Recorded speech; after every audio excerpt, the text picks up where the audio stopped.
What are you looking at, butthead? All right. So I've been wanting to try and get more classic movies into my movie watching. I always have a ton on my Netflix queue or just in the list of movies that I want to watch. And so I had a bunch on Netflix, and I went with the oldest one, close to the oldest. So this is The African Queen from 1951. It's a classic. It's hard to dispute that. It's directed by John Huston, who has won 2 Oscars. Just some of his directing credits are The Maltese Falcon, Treasure of the Sierra Madre. So he was in Chinatown. He had a pretty big role in Chinatown. But John Huston, of course, just a legendary director, and it stars Humphrey Bogart and Katharine Hepburn. So most people know those names. Katharine Hepburn, of course, is one of the most well-respected actresses ever. She won 4 Oscars and was nominated, I don't know, like 11, 13 times. Very good actress, of course. And then Humphrey Bogart, of course, old bogey. This is actually the first movie for him to win an acting Oscar, which I'll get to that later. So, if you couldn't tell about my attitude there, how this might turn out for the review, I'll just kind of read the plot here. This is in Africa. It's right at the beginning of World War One. Katharine Hepburn's character, Rose Sayer, she's at a mission in some country in Africa with her brother. Comes Christian church trying to convert the African people, I guess. And they're there, and then Charlie, who's played by Humphrey Bogart, he comes along. He has a little steamboat where he runs supplies up the river to them, and just all along the river, I guess, is what he does. Gives supplies to people, and his little steamboat that he has is called the African Queen, so the title comes from. But so this is at the very beginning of World War One, because Charlie comes to the church where the mission is, and he tells them that war is just about to break out in Europe. And then just like that, all of a sudden, we see a bunch of German soldiers come marching into this village. They just take everybody, and they don't really do much to Rose and her brother, but her brother just kind of goes crazy for some reason. He just is like, it was pretty bad acting. He just gets dementia for some reason, and he dies. It's very very unexplainable. I didn't like that part. It was weird, but so he's dead. The whole village is gone. They're just rounded up and taken somewhere, and Rose is just there by herself. And then Charlie comes back on his boat, sees her, like, oh my god, what happened? My brother just died, and the Germans took all these people. Okay, well, he's like, come on with my boat, and we can go upriver, and we'll be safe. And so they go up, and they dock, and they're trying to think of how to get out without, running into the Germans. And Charlie's kind of explaining, well, there's no way we can get over to the British-controlled area, and we're just kind of screwed here. We're kind of stuck. But he kind of shows Rose on a map that this lake is controlled by a German ship, and he just kind of mentions, well, if that German ship wasn't there, somebody took that out, the British could come in and it'd be safe and all that. And so that's how they get the idea. Rose gets the idea that they should go to the lake and torpedo the German ship, and then they could get rescued by the British, and the British could come in unstopped. So that's just kind of a plan they come up with. He has all this explosives conveniently and stuff on the boat, and Charlie just like, okay, sure, we'll do that. Nothing. There's like no danger at the beginning. There just kind of seems like they're on vacation, and Charlie's just doing whatever Rose wants to for some reason. she's like this very proper British woman, I guess. She just was a missionary, just kind of there. But he's just listening to her, even though he's like a grizzled, hardened riverboat guy. He's just like, okay, yeah, we'll do that. Even though he explains, well, we have to get through all these rapids, and there's a fort on this river it's going to be occupied by the Germans. Like, we have to get by all this to even get to the lake. And somehow she just convinces him, and it doesn't take much persuading. She just kind of says, we're going to do it. And he says, okay. I was like, great writing. I don't know. Anyways, I'll get to that.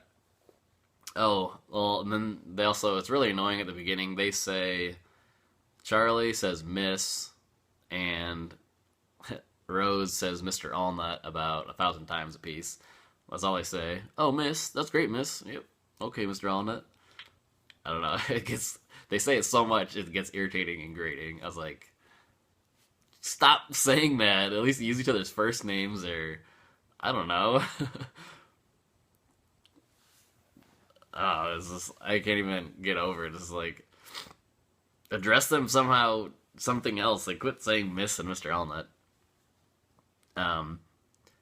But yeah, so up to that point, like the beginning, everything just seems really artificial. Everything seems kind of fake, especially the relationship. So after a while, they go through a couple little rapids, and then they get some of the action or the excitement gets ramped up a little bit. Finally, when they reach the fort and they're starting to get attacked, that part was kind of interesting. Then there's the part where they break the prop on the boat, the African Queen, and they have to fix it. And I thought that part was actually pretty good. It was really interesting because Charlie had to fix it, and he had to like go out and get the prop and everything like that. But then I think seriously that the aspect of the relationship, because after a while they're just like, oh, we love each other, and they're like all about each other, and they fall in love. Which, okay, you kind of have to have that, I guess, in this story. But I think those parts of their romantic relationship really take away from the more interesting and dramatic parts of their journey that they're going on. So the best parts are like when they're getting attacked, and then when they have to fix the boat, and then there's later they kind of get stuck in this swampy marsh area, and they have to get through that. Those parts are really, really interesting. And if the whole movie or the majority of the movie could have been focusing on that and have that sort of excitement, it would have been a great movie. But we just get this false. The whole beginning just seems so fake, with like the brother dying and the village being taken away, and then Charlie just doing whatever Rose says for some reason. It just seems so fake up until that point. It was sad because at the end of it, the last like 20 minutes, I was all about the end. Like, I was really on board. They eventually get to this lake, but then they run into a bunch of other trouble too. So I was like, why couldn't like the whole movie be like this last 20 minutes? And as I was kind of surprised myself because I was hating it the whole beginning, and then at the end I was like, oh, I'm way on board with this movie at the end. But unfortunately, those good parts, good portions of their journey that were interesting and exciting, and the good ending weren't really enough to save the whole movie. So that's sad. And what's really sad is that, I mean, Humphrey Bogart was pretty good in this. He's okay, and so was Katharine Hepburn. But the saddest part is that he won his Oscar for this. This is one of those makeup Oscars, in my opinion. So he didn't win for The Maltese Falcon or Casablanca, which he probably could have or should have. He should have much more won for those than for this. And this is in the later part of his career. So this is like one of those makeup Oscars where they say, oh yeah, we really should have gave Humphrey Bogart an Oscar by now, so we'll give him one for The African Queen. That's my opinion, of course. But I mean, just look at, I'll just mention Martin Scorsese. So yeah, he got one for The Departed. Great. It's a good movie. It's awesome. But he also didn't get one for every movie up until then. Taxi Driver, Raging Bull, Goodfellas, Casino. I mean, the list goes on. So I think this is one of those makeup Oscars, unfortunately, for Humphrey Bogart. But I also was kind of surprised that, I mean, Katharine Hepburn was nominated for an Oscar for Best Actress. Got Best Director. nomination for John Huston, and then probably the worst of them is they got an Oscar nomination for Best Writing for the screenplay, which one thumbs down for me. I don't think that's a I don't know, but it's also a different time. This is the 50s. It was like the golden era of movies, you know. So I, for one, would not. I'm not recommending this. I'm giving it a 2.75 out of 5. So it's not awful. Like I said, the beginning is kind of um, it doesn't make up for it, but it almost does. I like the ending. It is excuse me. It is exciting at times. Um, I think more than anything, just you probably should watch it if you're you know, you want to see all of Humphrey Bogart's movies or all of Katharine Hepburn's movies or John Huston's. I mean, it's got these big actors and big actresses and a big director, so you kind of, it's not a hard one to decide to watch. But I would definitely watch other Humphrey Bogart movies before this. Watch Casablanca and Maltese Falcon before this. And there's like The Big Sleep. And I haven't seen too many of Katharine Hepburn's movies, but I'm sure some of hers are better than this. And then same with John Huston. I haven't really seen too many of his. I know he did the Treasure of the Sierra Madre, and that's with Humphrey Bogart as well. So I'll probably check that out next. But I guess the movie connections I had was like Aguirre and the Wrath of God, which is a why am I blanking on the German director's name?